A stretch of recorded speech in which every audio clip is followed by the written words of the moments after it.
pot-bellied pig, a flight suit. What does that have in common?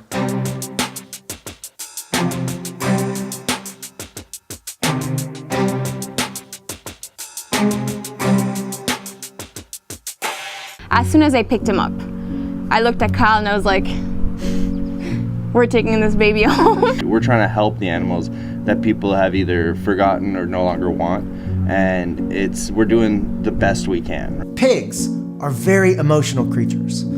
They can feel fear, stress, pain, and as it turns out, they're really smart, very intelligent. They can play games, even video games. So Kyle and Jenny from Meet the Keepers found this miserable pig and decided to do something about it. He was very quiet on his own, and his entire skin, eyes and ears were completely scabbed over, secretions. He didn't look comfortable, so we welcomed him in, we brought him home, and then we started making phone calls, and we must have called at least 40 different vet clinics and nobody would see him. I had one vet say that he would not touch anything that people could eat. So we were still at a loss, and we kept calling around, and the only vet that could actually see him was you.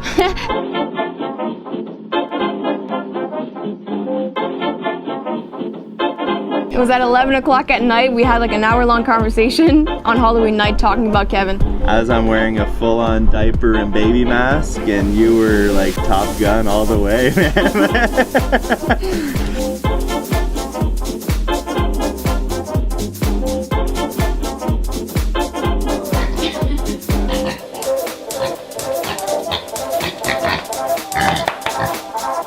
So what we're going to do, hi, I'm patting you like a dog. I will start from head to tail, basically. So right off the bat, I can see crust and discharge in the eyes, all that discharge and that. So we're going to look down his ears. I can see the discharge. Are you shy? It's okay. You want a treat? I'll get you a treat. That's right.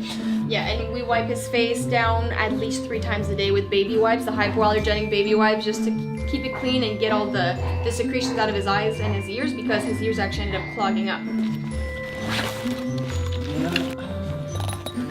So I'm gonna look into his ear. Nobody. There's definitely discharge. Definitely some crud, highly technical term, crud. So coffee ground-like material, secretions in there, you know, kind of like brown to amber. So we're gonna take a swab for that, of what we're seeing inside of there. He might enjoy it if it's like helping him with like being itchy. Oh, he's cute. We're gonna take those samples, put them on a microscope slide, and heat fix them for the lab. Physical exam for a pig, for me, is the same thing as a physical exam for a dog, cat. So what do I know about pigs? Nothing. Am I a pig vet or a swine vet? Nope. Nope. Nope. Nope. Nope. Nope. Nope. Nope. How many pigs have I treated before? 1. And it's this one. Does that make me a hack when treating pigs? A pig hack? Does that exist? Here's the thing about veterinarians. Our training is comparative.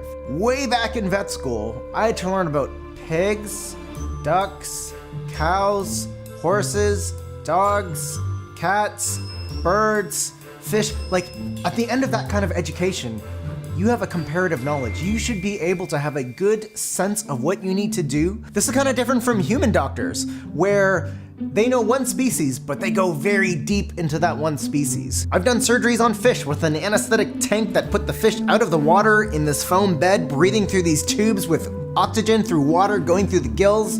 Crazy! That's what we do. We'll open them again.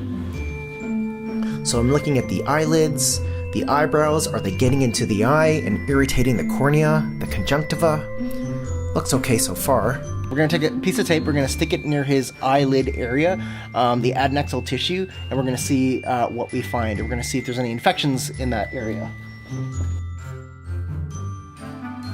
The skin only has so many ways to show that it's angry and upset. You've got to look at the rest of the body to get clues of what's going on. I know, my friend. Oh, I like your teeth.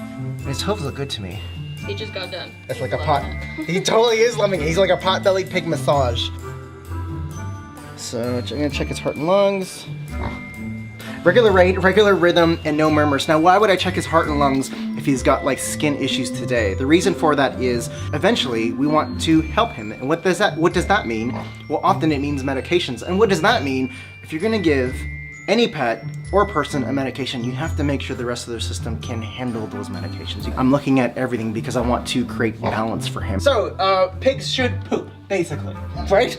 Pigs should poop, pigs should pee. They should be peeing and pooping, basically. It's a sign that things are okay. Pretty cool. They like to make any environment their home, so. That's what it is, right? It's like they're making that environment their home. So it's like when you go to a friend's house and can I use the bathroom? So pigs do that. They make themselves at home. Can I use the bathroom? Fantastic. All right, awesome. So now we're gonna do some lab stuff, and then hopefully we're gonna find ways to help him.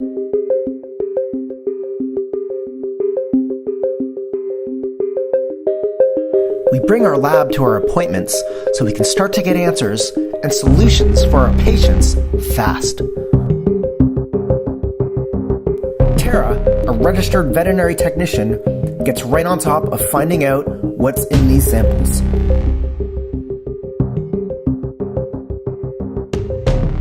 Pretty much what I'm looking for is any kind of yeast or bacteria in Kevin Bacon's skin. So this is absolutely a fruitful sample. Right now what you're looking at are rods. Wow, look at all those rods. Most likely Pseudomonas bacteria.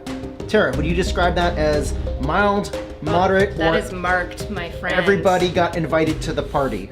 Everybody got invited to the party. So itchy. No one, okay, Oh so my this God. is, okay. This is why guessing doesn't work. This takes out guesswork. All these rods in here is going to explain, in part, why every morning around his eyes crust, and then they've got to get the baby wipes and they've got to help this guy.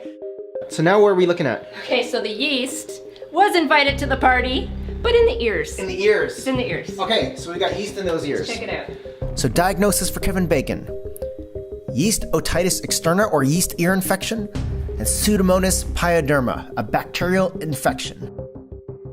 Both are really itchy and make his skin look scabby, liquidy, dischargy, and messy.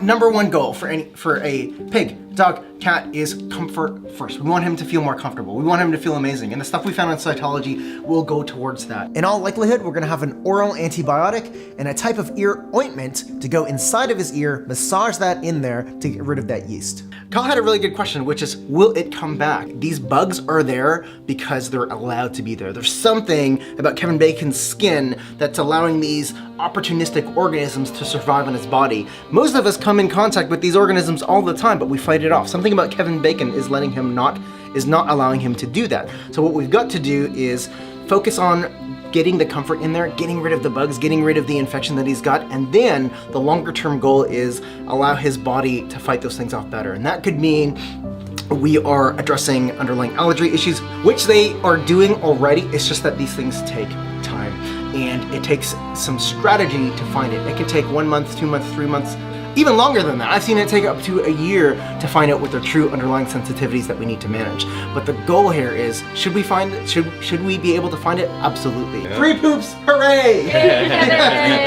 So we actually spend our personal income and our lives dedicated to helping animals. So we travel Canada all together to rescue animals. And along the way, we try and educate the public about responsible pet ownership and wildlife conservation, because without rescuing these animals and without educating, we're not going anywhere. Animals are just disappearing faster than we can save them. Mm-hmm. So yes, there's animals in captivity, but they're in captivity because of human decisions, and they can't go back to the wild without human help. And that's the biggest issue, and that's why we try and educate so much. But at the end of the day, the animals that are in our facility, it's not a zoo, it's a wildlife rescue center. 99% of our animals are rescues. Animals in captivities are pretty much stuck in captivity because of what humans have decided. So we rescue them, we give them proper diets, proper habitats, and the best life possible within the limits of captivity.